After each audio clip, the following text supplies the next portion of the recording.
I did a recent YouTube poll for my subscribers on what video they would like to see me do next. And 98% of you said, do more videos on the deteriorating situation in South Africa.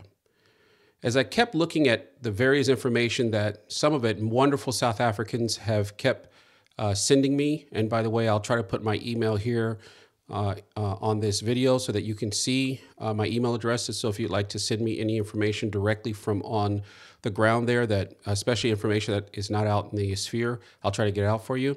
Anyway, I kept looking through all this information, and I'll tell you, I couldn't figure out which of the many ridiculously, incredibly horrible things to cover. I mean, it's just incredible what's going on there. So I kept trying to read and kind of understood which of these things actually come to, the top of things and are very important and of course have not been covered elsewhere. So suddenly I realized in monitoring that and monitoring several other online publications that South Africa has descended into full-blown clown world.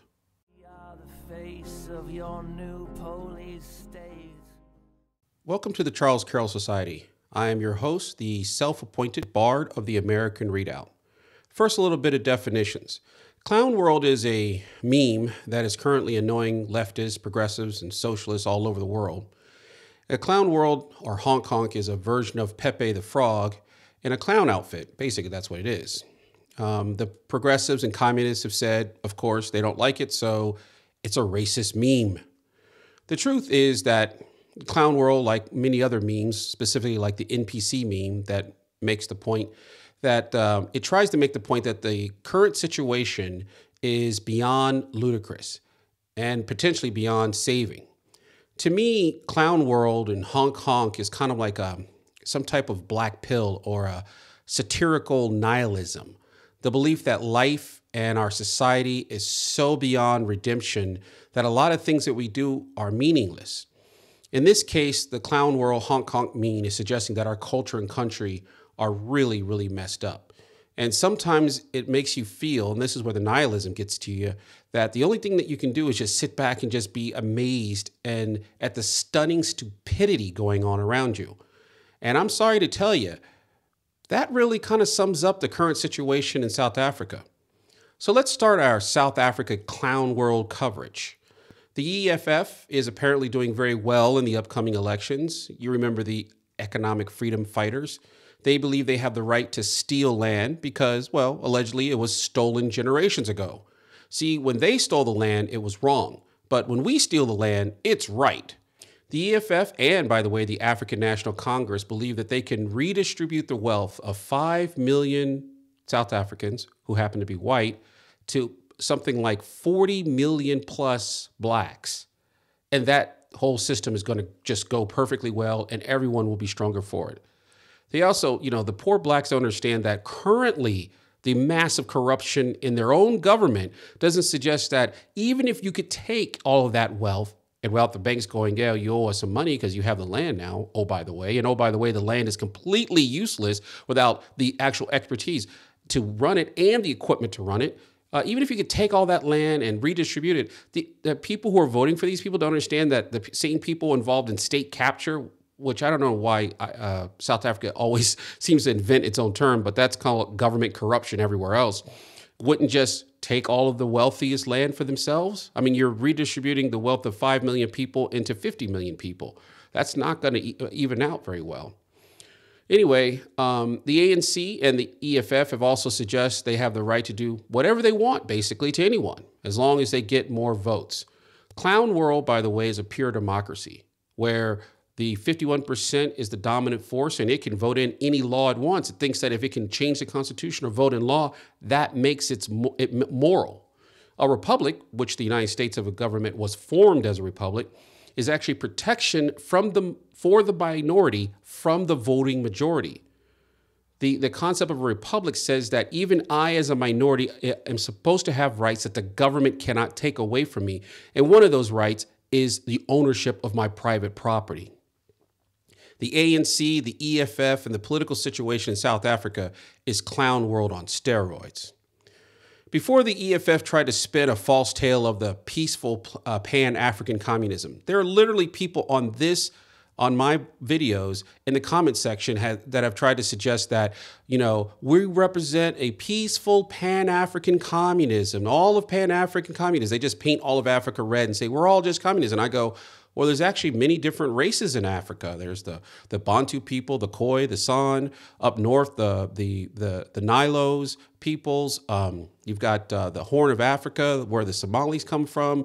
You've got the Mali. I'm actually, come to find out, my genetic potential is I've got a chunk of Mali. I didn't even know what that was, but apparently they are kind of related to the Berbers of North Africa. There's many different tribes, and they have warred for generations. By the way, just like the Europeans have warred for generations, and the Asian, everyone else. But these guys kind of said, no, what we represent is a peaceful, one African, one race, and we're all just wonderful, communist, peaceful people who are going to get along. Well, that's interesting, right? Everyone is perfectly peaceful in Africa. As a matter of fact, I thought the police chief in South Africa actually said something like crime was not even in South Africa until Europeans came and introduced things worth stealing. No one ever stole anything. Well, allegedly, the South African president, I stopped saying the names because it's funny. I'm a name butcher when it comes to things. You guys all just yell at me at the comments because it's cringeworthy. So I won't even try to say the name of Mariposa or whatever his name is. But the South African president said some negative things about open border policy. Everybody just arrives in our townships and rural areas and set up businesses without licenses and permits. We are going to bring this to an end. Where apparently, this is very odd to me, and I don't know if anybody's made the connection. Apparently, Africans from other nations, hardworking Africans in other nations, have come to South Africa, come from other parts of South Africa, and then started up businesses and started to build wealth. They build stores and they do whatever. I mean, they come and they say, hey, we're going to come over here and we're going to try to, build wealth or do whatever. Well, the local South Africans seem not to like that other Africans from other nations are coming to their country and opening up stores and starting their own businesses, which apparently the South Africans are not doing. So when the president started to say something negative about these other Africans, guess what happened? South Africans started racially attacking other Africans, beating them in the street and burning their businesses, and police would come seize close down illegal businesses. I mean, the guy owns a store and he's from some place and he just owns a store, but he's African, and the South Africans seem not to like that. Well, as the South Africans were beating these foreigners who had come in because of South Africa's government open borders policy, some of those foreigners didn't like that very much. Specifically, I was reading people were sending me stories of Mozambique. That Mozambique said, oh, you're going to attack our people? Well, they started to attack South Africans in their country.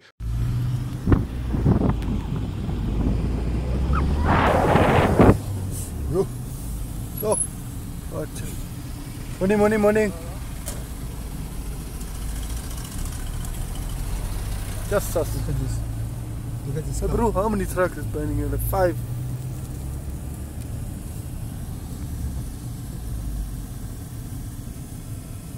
First, they wanted all South Africans to be kicked out of their country. And then the next thing they wanted was they said no South African can leave. And they started to burn trucks and attack South Africans trying to flee back to Africa or South Africa, which is incredible. This one world peace plan, right? One world African peace, communist. This is total clown world.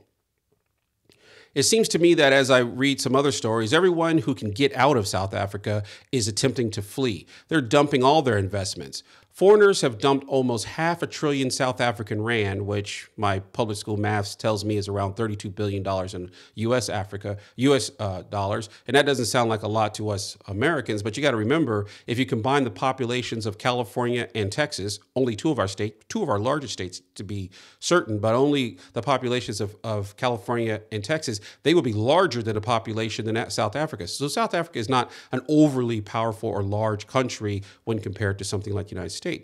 So this $500 billion of dumping of the assets is of noteworthiness there.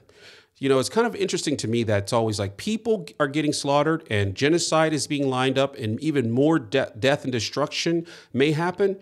But isn't it funny that some people always seem to be able to protect their money? Their money flows around and is always built. No matter what savagery goes on, money just seems to be made by some people.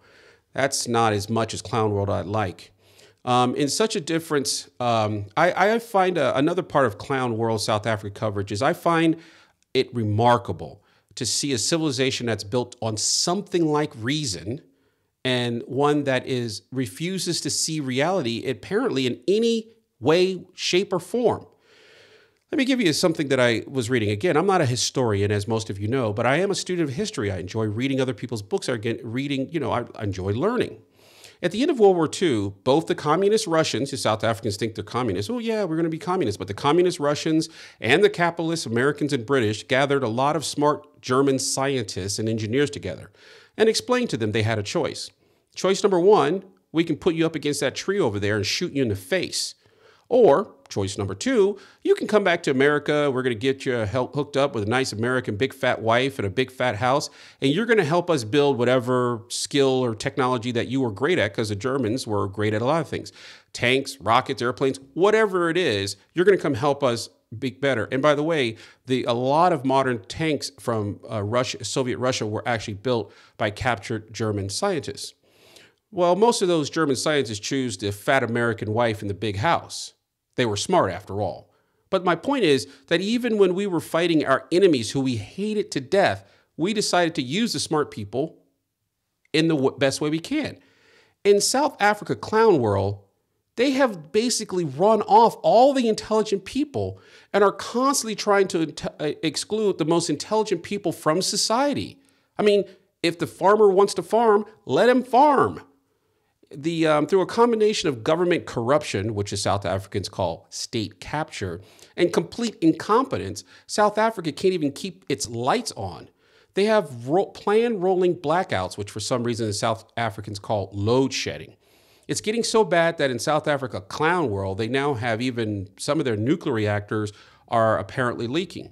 And of course, the government that is involved in massive corruption and of all levels is going to tell all the people, oh, don't worry, the leaks of the nuclear reactor are minor and they're not danger to anyone. Who believes that? Look, I'm an engineer, but I'm no scientist or sociologist, but I have a theory. I have a theory that we should use. Why don't we let the smart people do smart things, like run nuclear reactors and such not? This benefits us all. Smart people, you do the smart stuff.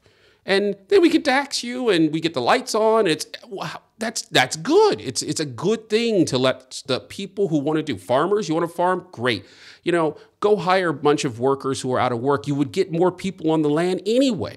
And then encourage them to sell some. You can do that. Smart people, let them do smart stuff. Well, in Clown World, this very basic idea is probably considered racist. If I just said that, people, you're a racist.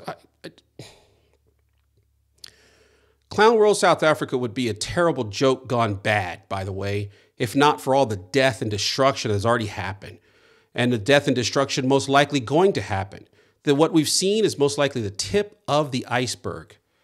5 million whites, several million coloreds, what the South Africans call colored, or people of mixed race. Some people on this channel in their quotes and their comments have told me, you're not black, you're not African. I'm like, really? In America, I'm considered black. No, you're colored. Why is that? Well, you're not pure African. And in South Africa, if you have any mixture to your race, you're called colored, which is very odd. Anyway, so you have a situation where you have 5 million whites, several million coloreds. By the way, all of those people are not going to fight because some of those people, whites and coloreds, are completely okay being dominated by a black communist majority.